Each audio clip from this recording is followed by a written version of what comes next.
Hello and welcome to Esports Wales Weekly, the end of the week show where we catch you up on what's been going on in Wales. Now, this week we don't have Shwmae with us. He has disappeared for a week. Today we have replaced him with Reaper Steve. Say hello. Hi.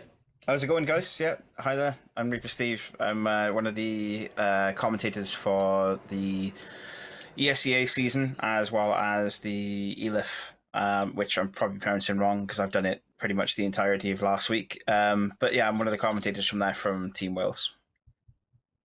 Yeah, great to have you here. And of course, you know, we always like to bring on a couple of guests. So we have the man himself again. John has joined us, the CEO of Esports Wales. Nice. We also got Jammer as well. Jammer is my partner in crime as far as casting for Counter-Strike. So we'll get him in here at some point also. There he is. Look at that beautiful face and smile. The long camera pause on him really made that awkward. Yeah, it made it more awkward. It was perfect. Well done, graphics goblin. Well done.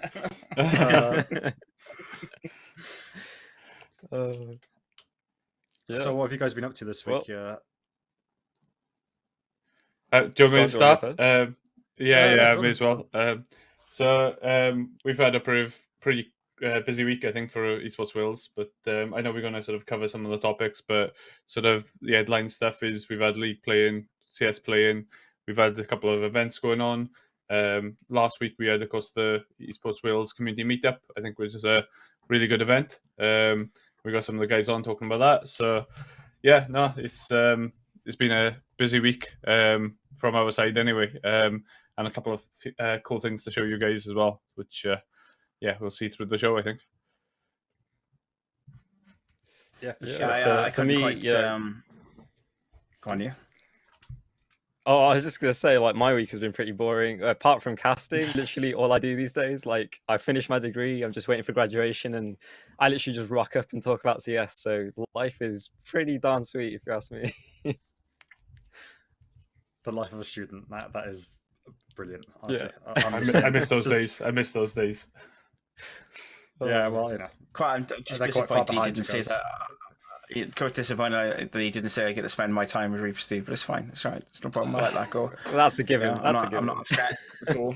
I never was a student, so I don't know. I have no idea how that experience works, to be completely honest. I went straight into full-time work. Bliss it was, Steve. Bliss.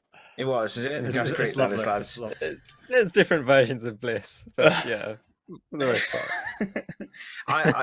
You forget that me and Jammer have a DM group and we talk about like what gigs we've got coming up and how we're going to plan like the next 3 months, and like we talk about podcasts and all the other random stuff. And then there was a space of about 2 months where Jammer was just like, I don't think I can do this anymore, the student side of things, because I've got this due in like a week, I've got this due in a week, and it's just like continuous. But the 3 months before that, Jammer was like, I just got out drinking and just enjoying myself, to be honest with you. Yeah. And then like the last 2 months of his student life was just like panic mode engaged. You definitely get used to that panic phase, I think, with student side. But yeah, there's a lot of sort of the first few months is just kind of like, yeah, I'll be all right. Yeah, there's about 2 months, like after Christmas, and then 2 months before May, the where like both the courseworks are due in, and that's where it gets really stressful. I assume it's the same for you. Mm-hmm. Yeah. Honestly, I think I took the lax approach that you're talking about with the 2 months and extended that to about 2 years. So it was a little bit of a different experience for me. But once I got to the harder bits, you said, definitely kicked myself into gear and rode that to a master's and somehow got a first. So yeah, I think I figured studenting out pretty well. Nice. See, he's the brains of the partnership between the two of us. I can just talk. That's just what it like natural to me. Like I've been in sales and what have I done? I've done sales, tech support, and everything else in contact centers. You know, like face-to-face stuff as well, over the counter work. So I can just talk, jab, which is why like you have me now today. Epicland have me doing like a full weekend of stage stuff and everything else because I can talk for Wales basically. That is now my esports. But that is your job, yeah. Talking for Wales. That is literally talking for Wales, literally. And Jammer is just the one who goes like, Yeah, anyway, forget about what he just said. This is actually how it works out. This is the way that it works in game kind of thing. So yeah, Jammer's the brains of our partnership, thankfully. Talking about uni life, John, how has it been going to all these different freshers fairs and stuff like that, giving out, trying to recruit new members to the teams and stuff? Yeah, so I've been to two. So it was with the University Wales Trinity of St David, and yeah, we had two events. So one was in Carmarthen, joining up with them there. They haven't got a society yet, but one of the things which we have linked up with is one of the students now, and a staff member who was previously is currently in Discord as a member. So they two have sort of got together, and they're going to be creating a society now for the University of Wales, Trinity St David's. So they got we had an event in Carmarthen, which was I was there in the sports centre, so sort of most of the day really on the Wednesday, and we had a few people pop along, and then Friday then we was in LC2 in Swansea, and that was a really good show. And we had what's that? Don't like Swansea? No. What do you want Swansea about? Uni and Cardiff. Well, I go to Cardiff Uni, so there's a bit of a rivalry, especially in the league space. There's a slight rivalry between the football teams as well. Slight, Only slight, very slight. Yeah. Well, if they're getting their team as well. Yeah, they happened to mention that they were higher than us in a tournament at one time until they realised that they were only competing against our second team, and in the other tournament we were completely destroying them. And then we played against them, and it was like a 15-minute win. But, it's okay, Swansea. You tried your best. What can I say? Just support Gaps. I genuinely, I wish I knew this beforehand, because I would have chucked my Swansea Storm jersey on, because they sent me a jersey. And we'd have had mayhem on this show, to be completely honest with you. It's okay. I'm here supporting Wales. I don't favour any part, but Swansea. I mean, you just lose. What can I say? Just not as good as League. I reckon we're gonna get a League of Legends tournament on the go. I guess Swansea. We'll get Trinity now. We'll see who's the best. We can settle this. That's what we're here for. Right, we can definitely settle this. I'm sure this entire conversation vibes. You know Winnie from Willie from The Simpsons, where he's like, like everyone hates like the Scottish, but then he hates the Scottish himself, and it's just an internal rivalry. The same vibes coming out here. Yeah, I wish I was as buff as him though. Definitely. We all do, yeah. We've all seen the episode where she's like, grease me up. I can't get up my head already. It's like the Ned Flanders thing when he's wearing the stow suit. It feels like I'm wearing nothing at all. Anyway, moving swiftly forward, because that's going to be stuck in everyone's heads now, isn't it, as well? Yeah, there is a rivalry between the different esports. Well, there's a rivalry between the universities anyway, because you have like, where you have varsity between the two like local teams. Yeah, I think Swansea and Cardiff have their own varsity as well for like football, rugby, hockey, and a few other things. Yeah, so there is that already. So it'd be kind of cool then to see it transition over into the esports side of things. I think that would be pretty good. Like Newell's great, and NSC is really good for that already. But to have like that ongoing battle throughout a season would be quite nice. Yeah, I don't know if. Sorry, I don't know if the two unis do it that way for you guys, but for Carver and Warwick, where I went, we have this whole varsity event where every sport gets tallied together, and at the end of the whole event, like the winning university is obviously the one with the most out of all the varsity games, including esports and everything. So that would be a really cool thing to do and spread to other universities. Yeah, but Warwick. Yeah, definitely. I'd say Warwick is is probably the most advanced esports uni, I'd say, from my experience. Yeah. Like, especially in like League of Legends, where they have like 8 teams, and all of them are like really at high levels and stuff like that, and they keep playing together, and it's actually crazy. The events were really good. We had support as well. We had Carmarthen and Swansea, but we had the support from NSE. We had Newell as well, sent through some stuff which we give out. We had stuff from sort of Monster to give out. We had like Special Effect, which we linked up, and I know you've done some stuff with as well, Reaper. Yes. And sort of we was able to sort of show that off and sort of the charity there, and sort of they'll have those links. So the stuff which we've done was a great showing, and hopefully we can get this society kicked off. Riz was the guy setting up, so if there's anyone watching from that university, see if you can sort of check them out, or drop me a message on the Esports Wales Discord, and I can direct you over to their Discord, and we can get that scene going. And then I think, yeah, definitely having sort of some rivalry games between the universities. When we get the community cups up and going again, we'll definitely have some of the colleges against the universities as well. So we'll see who's the best college in Wales and who's the best university as well. Cardiff, just saying. But yeah, are you going to any other universities in the next couple of weeks at all? We haven't got any set up. One of the ones which I went to South Wales Uni, or Glamorgan, it was when I went there, and they haven't really got a full society yet. So that's one which we've got to push and try and get a sort of society going there, so I can support them. But until then, it's sort of a free for all from my side of things. So we won't have any uni set up. We might do some stuff with Deal Me Out, but that's still in the works. But yeah. Okay, we want to move on to some gaming news. What's happened in our leagues and CS:GO scene? Graphics Goblin? Graphics? Come on. Oh, we're back. Oh, there we go. I'm sorry. I'm sorry I had to do that, but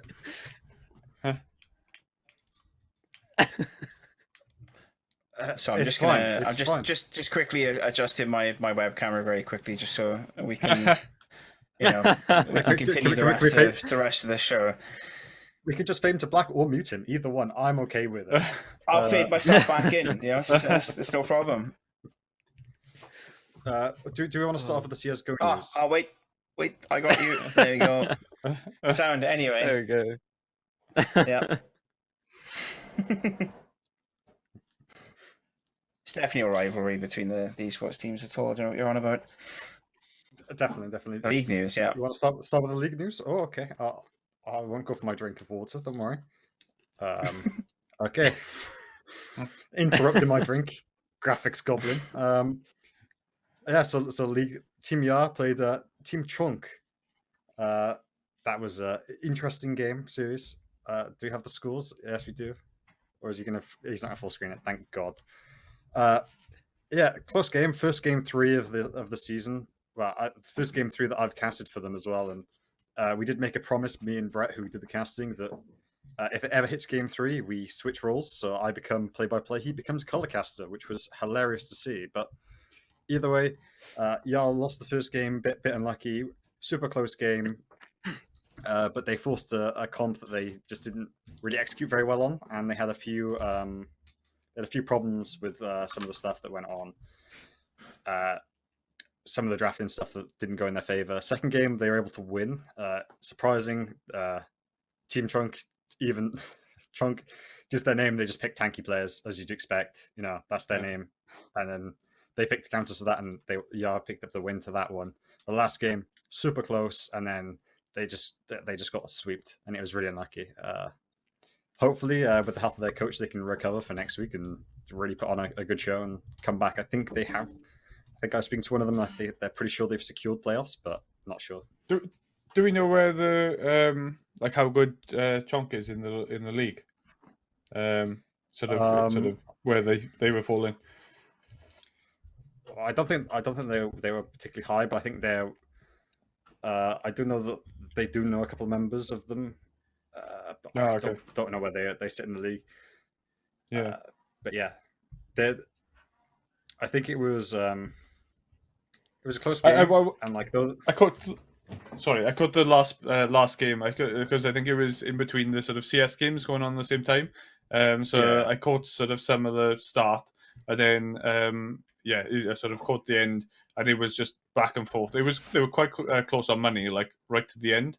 I think it was just a few final decisions, but yeah, they played well from what I saw. I was just it's a tough ask. What was there any comp mistakes or?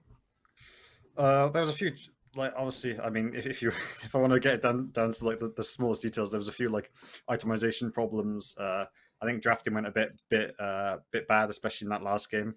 The first game they drafted a comp based around this new bot lane that had come in, Amumu MF, but the rest of the team comp didn't really match it, and then they picked Silas top, which is just not a good pick.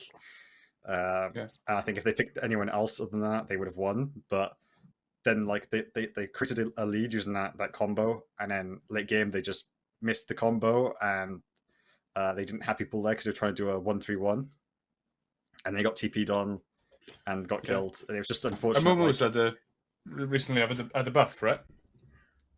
Yeah. I don't want to bore too many people with it because it's obviously like if you don't watch League, you won't know. But he now has 2 stuns, so it just made him really strong. But yeah, basically they play on that combo. It was working for a while, and then they missed the combo, and then they just got wiped because of it in the first game. Okay. And if they won that, they probably would have won the series because of how momentum worked. But to pull back in the second game is pretty good mentally to recharge and be able to come back. But yeah, close. I don't know if you could notice the look on me and Jammer's face where we both go. Yeah, I know what this League. Yeah. So 100 and something odd people that you could pick from, and you run around in different lanes. You got mid, top, and bottom lane. 160 people. Yeah, 160. There you go. See, I know what I'm doing. I know all games and that. I'm an expert on everything. To do with Tarzan in jungle or something like that, right? Yeah. No, better that. Yeah. Something like that. Weirdly enough, we joke, but obviously me and Jammer in kind of mid-season break between the SEA. So we have like other bits and pieces that are going on in the background. But I was actually contemplating the other day having a look at what other esports teams Tan and Yar have, just so I can kind of like branch out a bit more. I don't want to be an expert in League of Legends by any stretch of the imagination, but at least like watch it to understand it, if you know what I mean, like to get to grips with it. Because obviously it's such a massive esport within the UK, but also within just like the esports spectrum itself. So when is the next game that they'll be playing? They play every Thursday in that league. This Thursday should be. Yeah. So it should be this Thursday. That seals the deal. Me and Jammer have a recording on either Tuesday or Thursday, so it's now Tuesday, Jammer, and we're going to watch that together on Thursday. Okay. All right, viewing party. There you go. Yeah, they're playing Outlaw Cowboys, I believe. They make their own names up, and some of them are absolutely terrible. But I mean, what can you do? We know. There's nothing on ESDA. Hang on, I'm going to try and find it. There was literally just a name with like a bunch of speckled together letters and numbers. I don't know how. Yeah, we literally had a team that was just. It was like 5 letters and 6 numbers, but all in jumbled up order, and we were like, Dave, we'll call him Dave, Team Dave, something like that. Or it was just like, how does he do it? We've got 3 casters. We should have the top 10 of the worst team names you've casted. Oh my god, that would have been a one. Good, like, yeah. I think me and you did. Me and Jammer did a thing for a company called Corporate Esports. They're an American-based company, and basically what they do is they get all these different. Like Microsoft and Amazon, like people who work for them to put together esports teams, and then they play against each other for charities. And it was a good fair whack prize, like $8,000 prize for a charity of their choosing, and that. So me and Jammer normally work for them towards the end of their season when they're getting towards like finals and that, and we cover a couple of different games for them. And we basically, it was like, correct me if I'm wrong, Jammer, our game started at 10 o'clock at night and finished like 4 o'clock in the morning for our first cast. And it got to like 3 o'clock in the morning, and me and Jammer were just making up names by that point because we were both like completely wiped out. And like, doing all the Microsoft puns, like, oh, I know he control deleted him. Do you know what I mean? Like, just randomly throwing stuff into it. But yeah, some of those team names were pretty off that. Like, yeah, next time we'll have a list top 10 worst names that you've casted. I think the worst one for me is is player names, because like, so I'm dyslexic, so I can't like I struggle to like work out people's like the players' names. So half the time I just end up calling them by the champions, and then like 1 or 2 times I try to like attempt the name, and it just comes off like really bad. Like I've seen like messages, I've had like messages after about how I've said their name wrong, and it's like, yeah, I'm sorry, like send me a message on how to pronounce it first. Like I've had that mid-cast where like we call a team, like you may not call a player by a specific name, we call them by like the team name. Do you know what I mean? Or like, yeah, I can't remember which it was. I think it was a Neil cast. It was a really long time ago for COD, of all things. And one of the players, kind of like partners, come up in Twitch chat, and they added me in Twitch chat because they knew I was casting, and they were like, can you at least call him by his name? I was like, bro, I can't even pronounce my own half the time, let alone like this guy's name, because it was just loads of different letters and numbers again. I was like, it's just not happening, unfortunately. Like all the cool Call of Duty names, you have to have numbers and letters in it, and you have to have the upper lower, you have to have camel case in it as well, just to get it work properly. Yeah. It was like lowercase x, capital X, lowercase x, capital X, and like quick scoper 360. XX something or other. Yeah. Those are the days. Oh. Yeah, Call of Duty. Yeah, I think player names are definitely up there. I don't know if it's the same in League, but in CS you can have your own player avatar with a little profile picture, and there are some not safe for cast pictures that players will have, and it may be like never in like the professional sense. Like professional players normally have their team logo, or they'll have like a picture of them wearing their jersey, that kind of thing. But there's been a few casts that we've actually had to put like a tech pause in and then go and speak to the player and be like, you need to change your profile picture because you're on broadcast.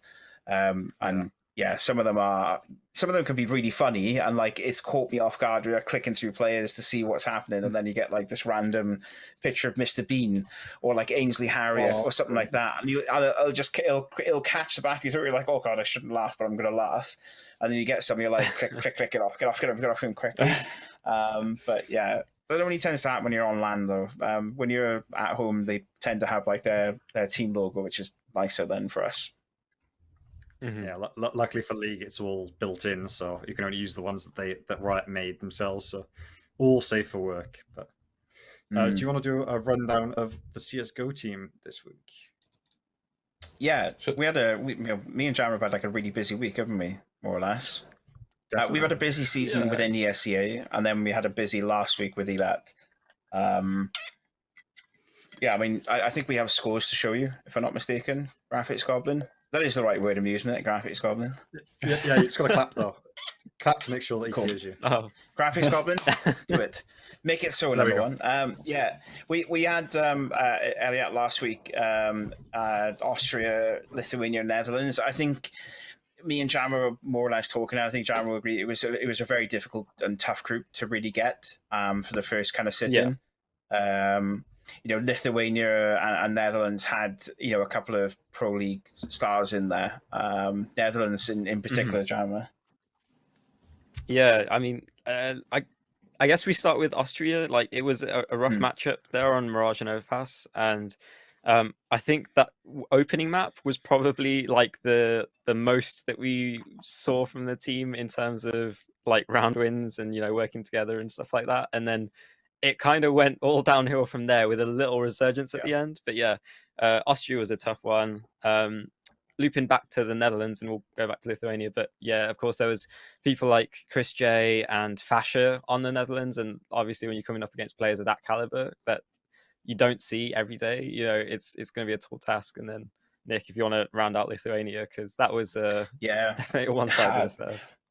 So the issue with brand new tournaments is that you tend to get admins that are either doing their first event or are really used to doing events in a very specific way.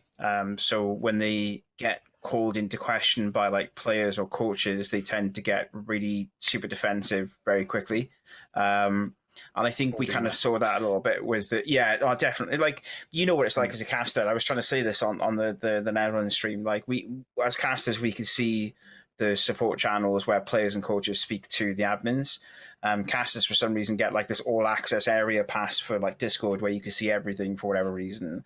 And me and Jam were watching it play out as Anders was trying to say, like, we're missing 2 players in the Lithuania game in particular, because EPS was on at the same time, and like they can't be there because they are actually in another tournament, like as we're speaking. Yeah. And it was a bit of back and forward with it, and in the end, Wales had to forfeit the first map to Lithuania, which puts you immediately on the back foot straight away. You know, it's a 16-0 loss, and then you switch into the second map. You're coming in, 3 players completely Tilted fresh into it. 2 players, exactly. There's going to be that aggression background to it, but you're kind of like you're coming into it fresh with 3 players and 2 players that are potentially not tired as such, but have played a best of 3 already before jumping into that map. So you're not going to be on the same right frame. Out of interest, is there overtime in this league? Yes. I'm going to go. Mine. I'll just get up. I can walk. Like it's. I've been told to ask. So, for easiest way to explain it, in ESCA, I have taken on the role of like caster, producer, and observer all in one. And you speak to any like Gizmo, you'll know production have got their like a lot on their plate. Observers have got a lot on their plate, but they've got a lot of time to work within to put that kind of stuff out. But if you're mixing all 3 in one, like that is just like me and Jammer were sat there for 20 minutes before cast. He sat there like doing his research, and that's all he's heard me is going, right, that team here, this team here, and like trying to work out the HUD and make sure the HUD's all worked out properly. And then you got like 20 minutes after the commentary's finished where you're like trying to close things down. And I kind of messed up at the very beginning of the SCA season. Tan went to OT. And I just completely forgot there was OT in the SCA, so I started to shut things down, and I was in the process of like wrapping stuff up, and Jammer goes, you realize there's OT, mind? Like, are we going back to gameplay because they're about to start round 1? I was like, yeah, no worries. Let's go back straight in. Just click the button real quickly. I was testing you to see if you knew, to be honest, rather than if I knew. It was super awkward. And like, in fairness to the Tan guys, the fans from Tan and also the fans from like they haven't let it go since either. So whenever we started an ESCA cast, like the first thing that comes up is there's OT. If it does go to OT, just you're aware, Steve. And I'm just like, I don't need you to tell me this anymore. Like, I'm good. To be fair, with Tan, I think they've just got a thing of going to OT as much as they can.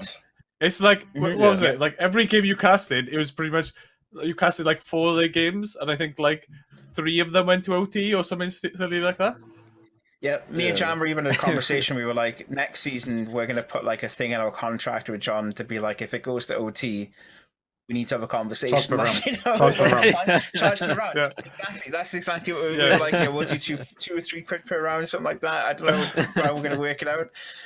But yeah, we were just sitting there in the end with the Tan games. I think there was one game where we had like we had Yar and Tan back to back one night, and Yar finished like with about 10 or 15 minutes to spare between us going. No, sorry, Yar finished just as Tan started.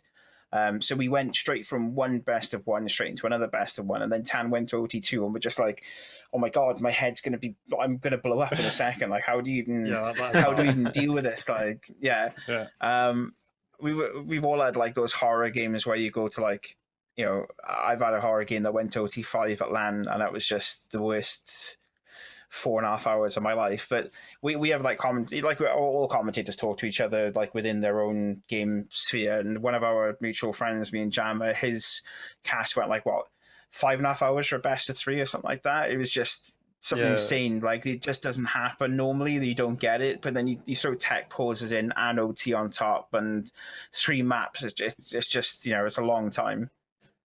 Well, you nearly had it with the Netherlands game. Yeah, we did. Yeah, oh my god. I hope he sent his PC back. We were talking mid-cast, and we were saying like, was it $2.5 Jammer? Yeah, 2.3K. That was Chris J's PC. Yeah, Chris J. Yeah, and he had just non-stop valve issues.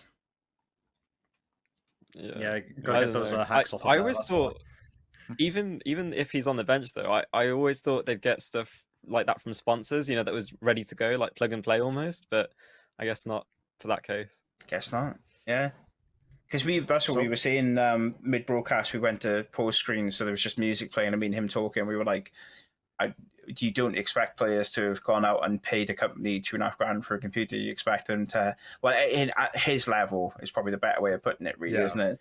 You know, he's like a 70 to 100 grand prize winning player. You know, like every European tournament for like 2018, 2019, I think he was in a team that won it. You know, like DreamHack was one of them. Like anything you could think of, he was in a team that had like competed at the very top level. And then dude's gone to PC World to buy himself a PC. This is crazy. Like, what's going on? You know, yeah. I have interest. What is your worst cast? Because I think I had my worst cast this week, where we had like a team. We had half an hour delay starting, and it was 4 games, 2 best-of-2 series followed on after each other. We meant to have like a half an hour break, but there's tech issues in the first one, so it ends up being like 5.5 hours. Like just sat there having to cast, and then they paused for half an hour in one game and stuff like that. Like, have you guys ever had like something that bad or? In terms of my worst cast, like my worst casts have been purely down to like my production, because everyone knows at this point my production just sucks. Like I remember my first one of my first solo casts was for Audacity, and I was setting everything up in terms of Streamlabs and everything, and I went live, and about 3 rounds through I realized like people were spamming me. They can't hear my mic. So I'm like constantly going back and forth, scrambling. I like stopped streaming. Like we pretty much missed the first 3/4 of the first half of this game of CS that I was paid to cast because of tech issues on my end. And I was so mortified. I almost gave up right then and there. Yeah, my first league one, I forgot to switch it over to the game. That was for 3 minutes though. 3 minutes in league, not much happens in the first 3 minutes, luckily. So it was fine, but it was still like a bit of a, oh no, what am I doing? But yeah, I was covering the UK Masters. So this is at Insomnia, like my first time at the big league sort of thing for like UK esports or UKCS in general. And the guy who run UKCS asked me to come and do the commentary, and I was like, "This is John. You were there actually, I think, weren't you? Yeah. For that one." And I remember speaking to John and going like, "I'm pretty nervous." John was like, "No, you'll be fine. You know, no, you'll be good. It's just, you know, do what you do kind of thing. Like, you know, you're okay." Get to the desk. The guy who was going to co-commentate with me for the weekend just didn't turn up. Basically, didn't bother even showing. So I was speaking to Adam, the guy who runs it, and I was like, do you want me to just do it on my own? He's like, if you don't mind, yeah, no worries. You know, we'll pay you the same amount or we'll pay a bit more kind of thing. I was like, yeah, fine. Jumped on the desk, I think it was like an 11-hour day the first day, because it's all like the qualifying for the Masters, covering like 15 different teams. Do you know what I mean? Like jumping between matches, trying to get as much out of it as possible. And then the next day did an hour-and-a-half broadcast on a black screen, because there was no gameplay feed going to OBS. But it was like I was just talking, and like people in the chat were going, "God, this radio show is really good." Like, do you know what I mean? It's been really descriptive. And I'm looking, I had like a laptop with no other screen, so I couldn't see chat or anything. And then I just get a tap on the shoulder from one of the organizers going, You're on a black screen. I don't know if you know this. Like, there's no gameplay going out. I was like, oh my god! Like, Nate really quickly, Nate swear, figure out what was going on, grab a drink, put the game back on. I was like, sorry about that. Yeah, we've missed one of the games, but I will be like the audio descriptive version of it. It was horrific. So to clarify, between the two of you, you're the play-by-play, right? Or are you colorcaster? We kind of. I don't think we really have, we're kind of trying to transition to, do you know the old like Anders and Semler, like where they mix it up between each other and that kind of thing? We're trying to move to that kind of system. But when we first started, that was definitely interesting because I'd gone into casting with like obviously the IGL coaching background, so I was like, yeah, you know, I can do it. I could be a color caster. Like I know everything's so I'll just put all the info out there, and someone else can shout about the game. And then I got together with Nick, and he's like, yeah, do you wanna play by play? And I was like, sure, all right. And then that's just kind of like we made our graft from that, and it was a little bit funny as well because when Nick started color casting and I was play by play, we were pretty much fresh at it because like Nick hasn't really got to the highest levels of CS. Not saying I have, but like our backgrounds didn't suit what we went for at first. But you know what, we made it work, and I think we're at a good spot where it's kind of good because it's led to this spot where we can switch between it now, and it's made us more versatile, if I can speak. But yeah, we kind of gone into it with like a hybrid setup, if that makes sense. Like, there are some nights where Jammer's feeling a bit more talkative and I'm not, and it's nice then to be able to go, well, do you mind running play-by-play for the better part of it? But then if something happens and I'm in the middle of talking, I'll just run with it, kind of thing. And that's kind of how we both really worked it. Like, there are some rounds where I'll be doing color commentary from the round previous, saying like, this is what I think they did right or wrong. And then as I'm in the middle of doing that, something big will happen. And rather than it just being like a pause where there's no sound and then Jammer takes over, it's good then that we can just go straight into the play-by-play. But yeah, we definitely started off with like regimented, you have to be this, I have to be this, and that's just the way that it is. And then over about like what, 2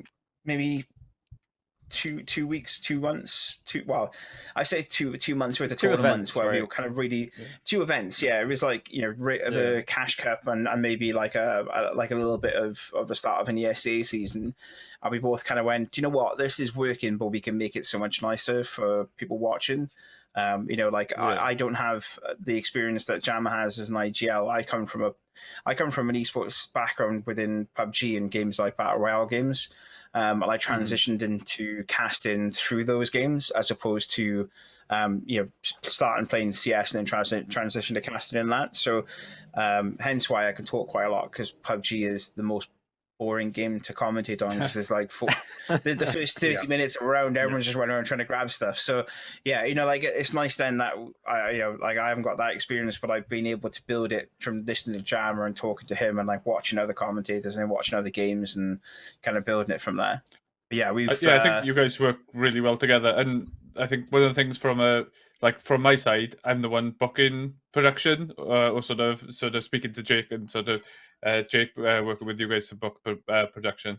And it's a case of you kind of need to be like color caster or play-by-play when you're looking for one person, because you fill in this role. But then for you guys, it's a lot easier because you can just say, all right, can we just book the two of you, because you work together quite well. And when you get people like yourself, Gizmo, with Brett, once you get people who you're working together a lot more, you get used to how people sort of fill the gaps and sort of what they'll cover and sort of their knowledge behind the scene. And yeah, it just makes life a bit easier from sort of sorting out the production side, when you can sort of come to two people and go, guys, can you sort of fill for this event, or something like that. It's good as well, because when you got someone like I waffle quite a fair bit in the middle of cast, and Jammer can like really bring it in, and like he's laughing, but he knows it's true. Like, I'll be in the middle of like a full blown tangent about something, and Jammer will go, "Oh, look at that," and then like I'll just shut up immediately because I know that's my signal to be like, right, you just carried on. Yeah. But yeah, we tried to. Like, we've tried to style ourselves within the CS world, and I'm almost positive it's going to be the same with yourselves with League of Legends, where like there's a lot of commentators out there that just turn up with a microphone and they crack on, whereas we've tried to turn up. We can do the production side of things. We do the overlay side of things. You get HUD customized and kind of like really fill in all the blanks as a duo team. Rather than just kind of rocking up with a microphone and being like, we could talk about the game till the kingdoms come.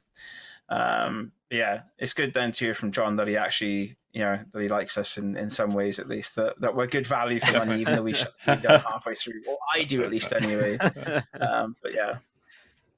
Now you're at the Jammers IGL, I want to get a casters players game going.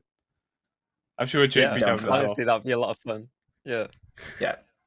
Casters production versus Tano. Yeah, I would do that, definitely. Can we get that going in League as well? I just think that'd be hilarious. Sounds good. Honestly. Yeah, I find at the moment I've been a bit more like solo caster, so I'm going out to all these different orgs and just going by myself, and then like most of the time they already have someone doing production, so it is just me turning up with a microphone and stuff like that. But for the most part, it's going pretty well. But I feel like I need to learn more about how to do the production side of it, and I think that's what I'm going to start to try and push myself towards a bit more as well. Because obviously there's only so much game knowledge you can get, and I didn't make it to the highest level. I made it quite far, but not ridiculously high. So my game knowledge is good, but I need to work on production and like setting up like lighting and all the rest of it. Because like look at your guys' cameras compared to mine. Like my setup compared to yours. Like I need to work on it. Maybe I get myself a green screen thing and everything. Get the background set up properly. Yeah. Mm-hmm. I mean, this comes with stuff like I streamed. So when I first started playing in PUBG Esports, I streamed for like 6 days a week, playing PUBG, and then transitioned to esports from it. So like the green screen, the lights, and like Stream Deck and everything else that comes with it is just stuff that I've accumulated over time. And then when you get to like the sort of stuff that me and Jammer are then doing, like Jammer normally has like a green screen as well. He can put one up behind him, or like if he's over his girlfriend's house, his girlfriend is like more or less a professional streamer now at this point. Jammer, I think is easy and safe to say. So she's got like this entire mental setup with like all the color lights and everything behind him. So when we've done productions like that where he's over her place, it is nice then to like look at the cameras when we're in the middle of like pre-game brief, or we're talking mid-game or whatever, and we're just sat there and we look a bit more professional about it. But that stuff comes with time. Like like the green screen was like 25 quid. It's the big pop-up tent sort of thing. Stuff like that you just accumulate as you're going along, and you kind of go, well, will this look nicer? Like the microphone I had before was spotty at best, and then me and Jammer sat down one day and we were talking about like, how can we improve the quality of stuff, and I was like, well, microphone for me for definite. So then saved a bit of money on the side, bought XLR, and you build it as you go along. Yeah, I mean, talking about microphones, I'd like to thank our sponsor HyperX for this. Just good segue. Yeah, there we go. Getting in that going. Talking about announcements like sponsorships. Do you want to back up? I can bring the duck out as well, sponsored by them as well. You can see the duck in the distance.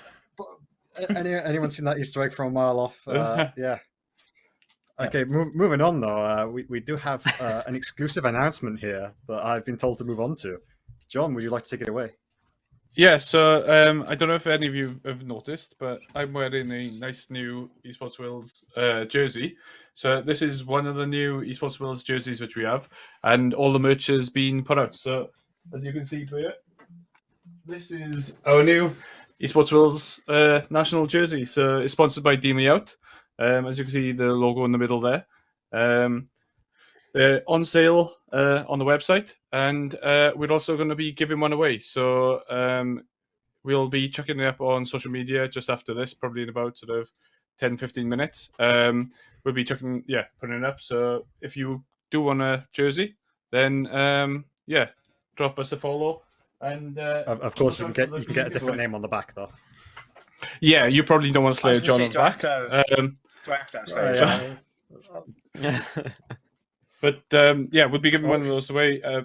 You'll have the black ones, and I don't know if Craig's got the graphics, so you'll be able to see. Where's the clap? Come on. Oh, sorry, I should be clapping. We all do it. If we all do it in time. Encourage him. Yeah. So you've got the national one, which is in white, and then the black ones we're probably going to. They're sort of more sort of for staff, but they're both of them are going to be purchasable on the store. We've also got new jerseys for the teams. So you can see in the top left, we have the Yard jersey, which of course is ice in Welsh. And then we have the tan jersey, which is fire in Welsh in the bottom right. So we've got those, which will be going out, on sale from now. We've got the new Esports Wales hoodie, again, sponsored by the national sponsor, which is Deal Me Out. And the Elite jacket. I do like the jacket. I think the jacket looks nice.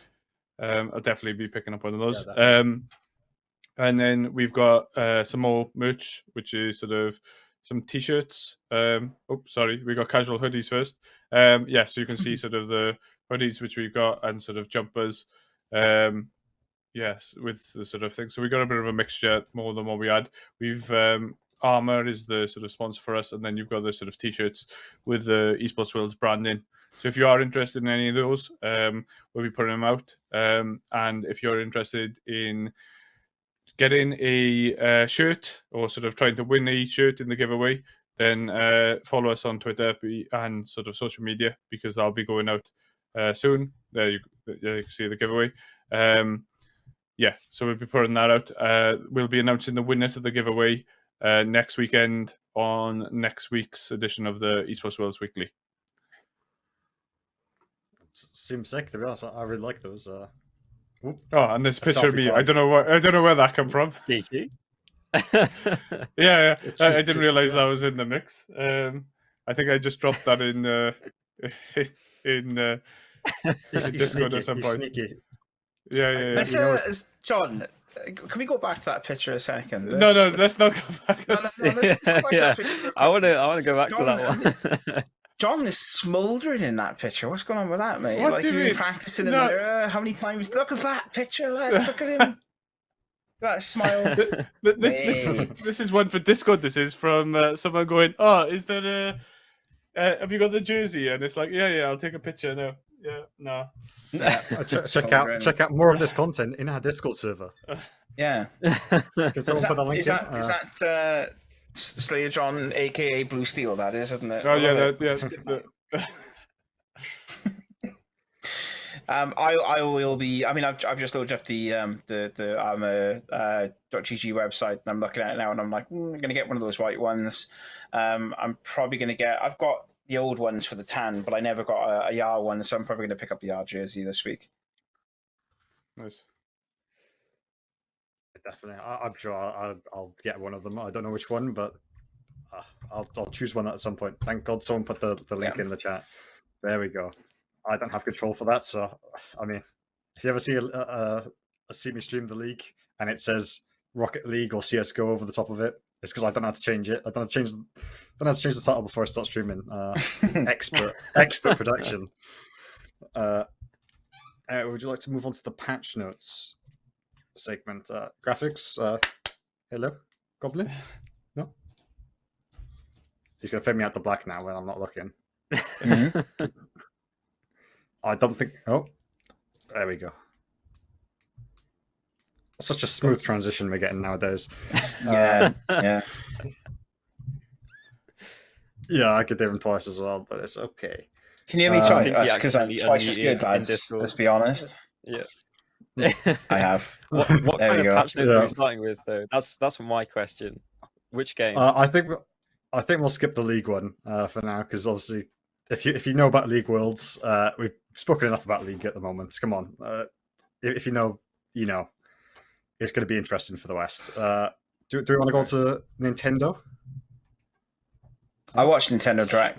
I watched it with a couple of friends of mine, and I thought, like, I have a Switch, and I do play it on occasion in between casts, which is great when we've got like a production team, because they'll be talking to me about like, oh, we're going to go to camera in like 10 minutes. I'm like, yeah, no worries, mate. We just quickly finish this game of Uno or whatever. Like, just crack on. So yeah, I mean, I was really excited for Nintendo Direct. I'm not going to lie. There's a few games on there that I'm really looking forward to. There is the new Samus game, which looks really good. Kirby as well, but also I was more interested in like the Nintendo 64 games that are coming to Switch, which I say come into Switch, but like being redone into Switch, which looks really good. Interesting. I mean, I've never played on Nintendo 64, so I'd be interested to see the games that they bring back. Me and John just went elderly by about 30 years then. Yeah. When you were like, never played it. Yeah. Okay. I have to. It wasn't just me. You're here because when we did it come out? needed one. Well, the N64. When did it come out? Yeah. I'll Google now for you there. The Nintendo 64 was released in '96. Yeah, I was going to say probably when I was about 10. I shouldn't have Googled that. That's 2 years before I was born. So, well, I started PC gaming about 3 years after that. Yeah, same. To be really honest with you, about 2000, 2003, something like that. The important thing is I'm still the youngest on the cast. Okay, that is important. That is the dynamic of the cast. The host has to be older.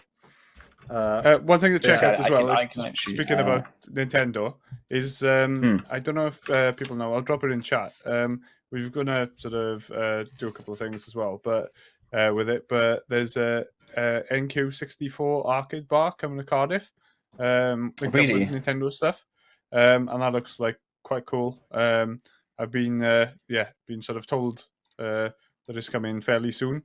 And they've got places in sort of Manchester, Birmingham, Liverpool, Edinburgh, and yeah, they do look quite sick. So that's one to sort of check out as well for anyone based in Cardiff. I'm an hour away, and that's close enough for me, mate. To be honest with you, so I'll probably be heading up there when they open. I will try and get an event going at some point if when they do open. But it's still early days. Yeah. Okay. Talking about Nintendo, can we talk about the Mario movie a little bit? Because I don't know. I feel like we should. Oh. The only name on that list of there's 3 names on the list that people that I'm excited for. Charlie Day being Luigi, because that's just going to be hilarious. Keegan-Michael Key being Toad, and Seth Rogen being Donkey Kong. Chris Pratt is Chris. That's whatever kind of thing. Jack Black as Bowser is going to be pretty funny as well, though. Yeah, I think he's going to be the most important piece for me personally. Like, Jack Black just plays Jack Black in whatever movie he's in. But I don't know if Jack Black's going to work as Bowser. So if he can pull that off, that would be awesome. Yeah. Yeah, hopefully. Charlie Day on... The only person I don't like there is the Kegel guy. I just don't like him in films whenever I've seen him. Unpopular opinion, but... Wow. Wait, you don't like Keegan-Michael Key? No, I don't. Mate. I can't even fathom that. It's just not my humor. I don't know. It just doesn't work for me. The rest of them, I think, is okay. I mean, Chris Pratt is just doing any film at the moment, really, isn't he? I mean, yeah, Chris Pratt would literally turn up to like the opening of an envelope if it meant that he got a credit in the reel. To be completely honest with you, like, I think he's very much in every film. Yeah, that's what my concern with that cast is that when you look at the cast, it just looks like they've gone, right, we'll just pick the cast and that'll sell a movie. I can see them basing the sort of sales of that movie on the cast, not on the storyline or the actual anything else, and just sell it like that. Which is, that's my concern over it. I suppose they went for the person from the Queen's Gambit for Peach. I mean, that's a bit surprising. I wouldn't expect, like, she did such a good job in the Queen's Gambit. I don't know if you guys seen that Netflix show. I haven't seen it yet. I mean, it's about chess, so you take it as you will, but it's brilliant, right? A great film, yeah. I mean, sure. I used to play chess. Sure. Yeah, I mean, chess is a brilliant game.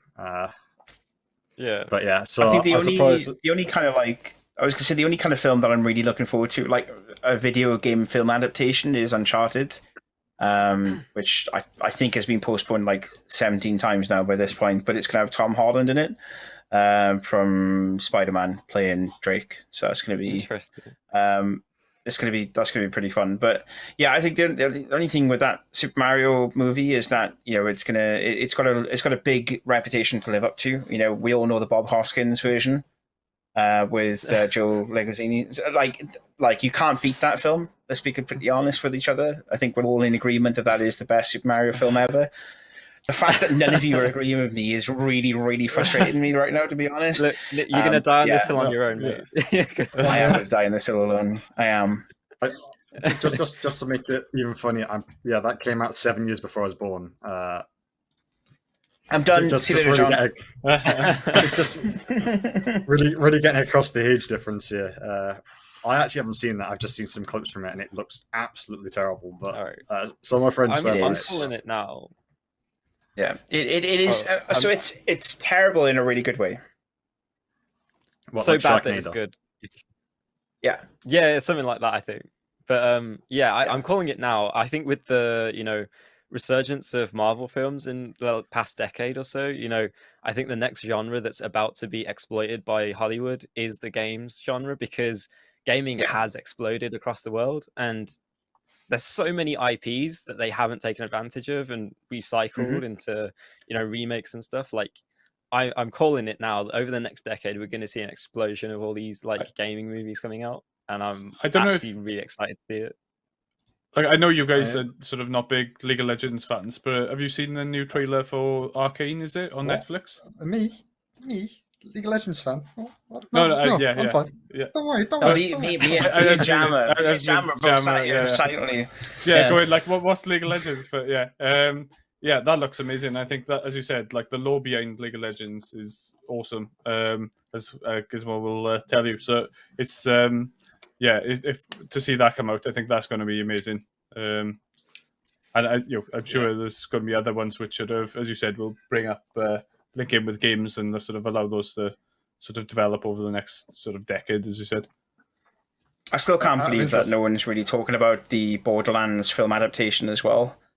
Jack Black's going to be in that as Claptrap, which is going to be just hilarious from the get-go. Kevin Hart's in it, I think, as well, playing Roland. So that's going to be pretty funny to watch. I don't know if I can imagine Kevin Hart as Roland. What do you think's better? A game adaptation to a film or a film to a game? Which one do you think is better? Film to game is the worst thing ever. I mean, if you again, I'm going to show my age here, but King Kong with Jack Black, really, this like entire show has been centered around Jack Black more or less. But King Kong, the film with Jack Black in it, came out, and then they made a video game adaptation of it, and I think it was like voted one of the worst video games ever created, or one of like the top 20 worst video games ever created.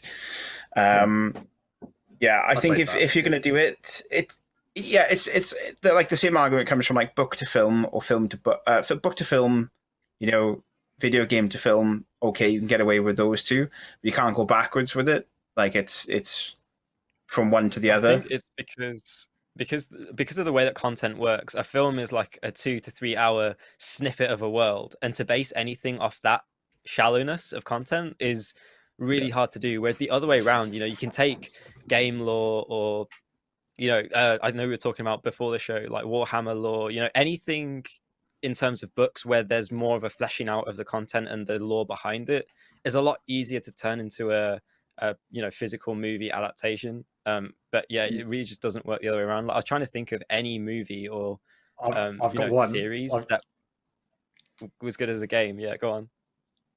Lego Star Wars. Don't argue. It works. I'm like, no, we can't deal with that. Lego Star Wars is a great game. I would agree with you on that. Yeah. Like, it's a great couch game, but like, there's different genres of that game, the game franchise world, if that makes sense. Like, I'm not saying like trying to give an example. No, like Battlefront is a really good adaptation of the Star Wars universe, right? Like, when you consider all the moving bits and pieces with it. But actually, no, I kind of agree with you thinking on it. Lego Star Wars is actually a really good game. Lego in general. I think Star Wars is the only franchise that has been able to turn into the game and work. Every other one has come out so bad, and I think it's just because they have such a large background to base all their stuff off of that they can do that. And there's so many other ones that just don't work. I remember trying to play Harry Potter, the game. Oh my days! I knew that was Harry Potter on PlayStation 2 was like the most horrific thing ever. I remember that coming out, buying it, and going, "This is gonna be great." This is, and then it was just pants. I got one, but Gizmo ain't gonna know it. GoldenEye. Oh my god! I know GoldenEye. I just never played it.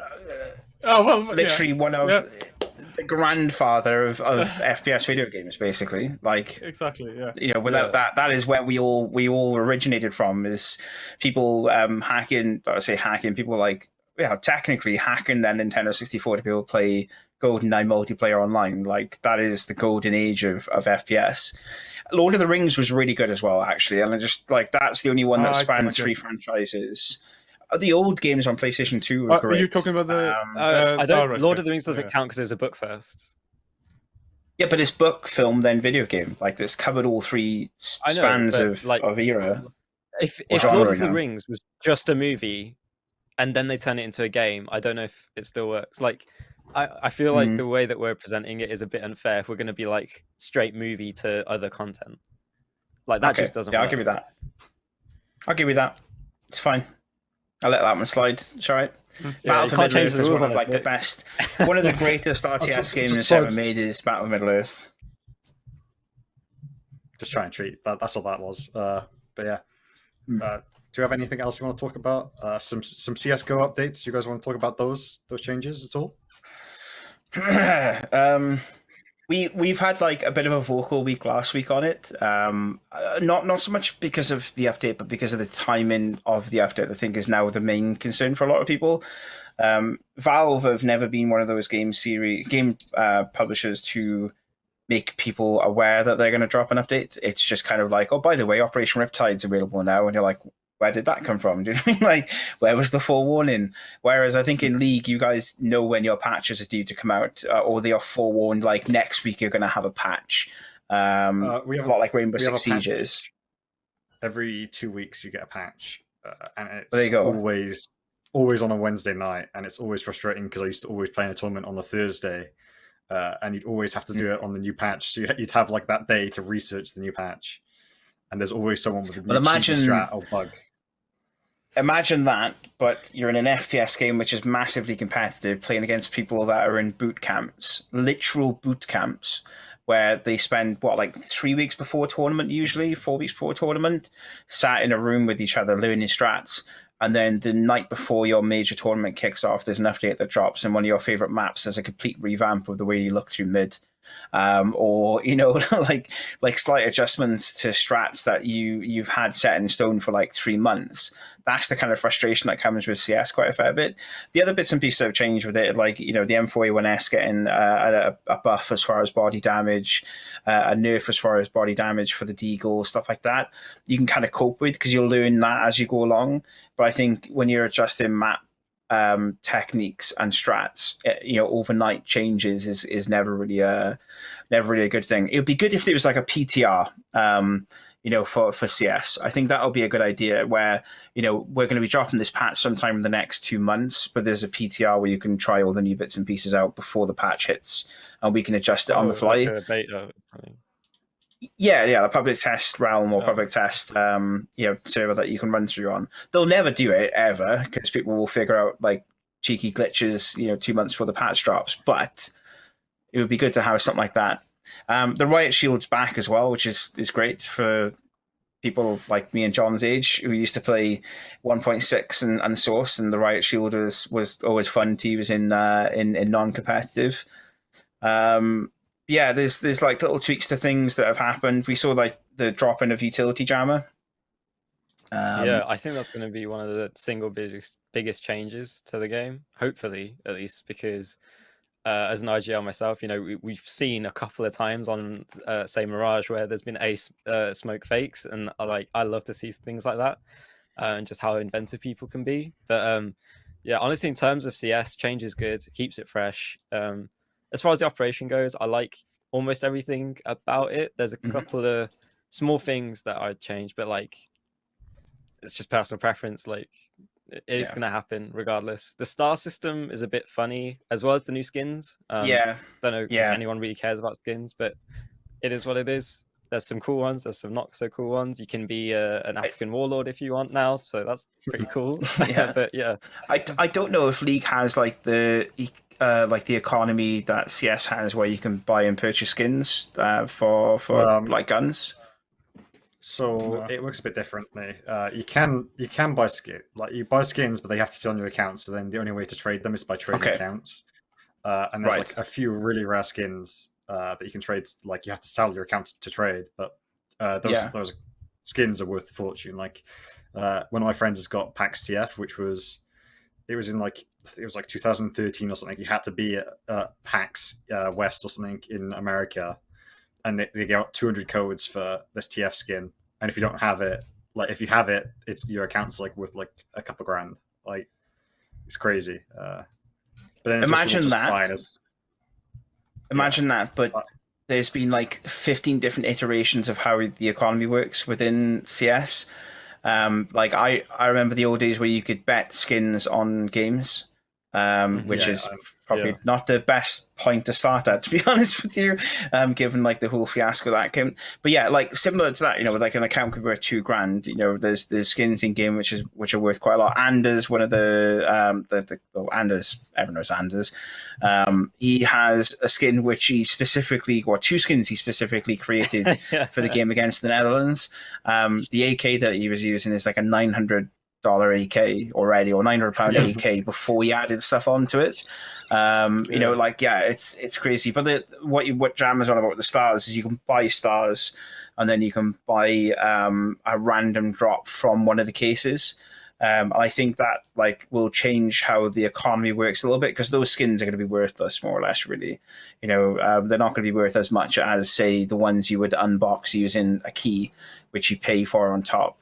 Because you could purchase 100. I think 100 stars like 40 quid, something like that. Jama, I want to say 50 quid, 49.99, something like that. Quid. And I would agree with you, but because you can buy skins with stars instead of real money or keys or whatever, the Valve have kind of semi-rigged the skins a bit more than perhaps you might be used to. So I don't think there's going to be an inflation of skins or anything like that, but it's definitely different to what they've done before. Yeah, I remember the price changes, because I used to play CS:GO like a little bit, not as much as you guys, but a little bit. Like I got like about like 200 hours or something like that in it, and I had a couple of good skins. Like I still have my AK 47 Elite build stat track thing that's worth like, I mean, it's only worth like, I think 10 quid or something like that, but it feels good. And I had a minimal wear Man of War AVP that was stat tracked and stuff like that, and I sold that for about 100 and something quid, and that felt good. But honestly, like the economy system in that is crazy. It's crazy when you consider like I was gonna say, it's crazy when you consider like the collections. So you have like the Mirage collection, Train, Dust, and Vertigo, the old school collections, and now they've come out with the rebrand of the same collection where there's new skins that are part of it. So if you imagine you had like one of the old Mirage AWP skins, that's now worth like double what it was before, more or less, because you can't get it anymore. Realistically, you can get it through some of the old cases, but it's been taken out of that old case, so it's now the new case. All right. Well, I believe we have run over slightly, but by about a quarter of an hour. So I think we're gonna have to throw it to. I think we got a clip of a co-host who's not here. Graphics Goblin. Hello. What a wonderful show. Giz, you did a great job, even without me to hold your hand and guide you through as the actual adult on the show. We've had lovely fluff pieces, we've had tragic news about the CSGO team, we've had some exciting updates from our head of operations, Slayer John. But we always round out the news with the most important piece of information, the weekly weather. How's the weather with you guys?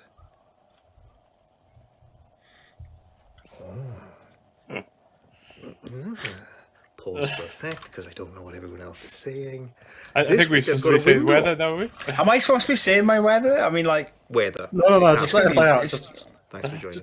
Just make it look terrible. That's the point. Terrible. Okay? Yeah. The way that this show works is just basically us just taking the mick out of each other. So let him just do his blank bit then. Okay. So we missed out on that. We'll have to do that next time, huh? What is the weather like with you guys, quickly, before we end? I think it's due to rain all week this week with me. Yeah, about the same, I think. Hopefully sunny soon, but yeah.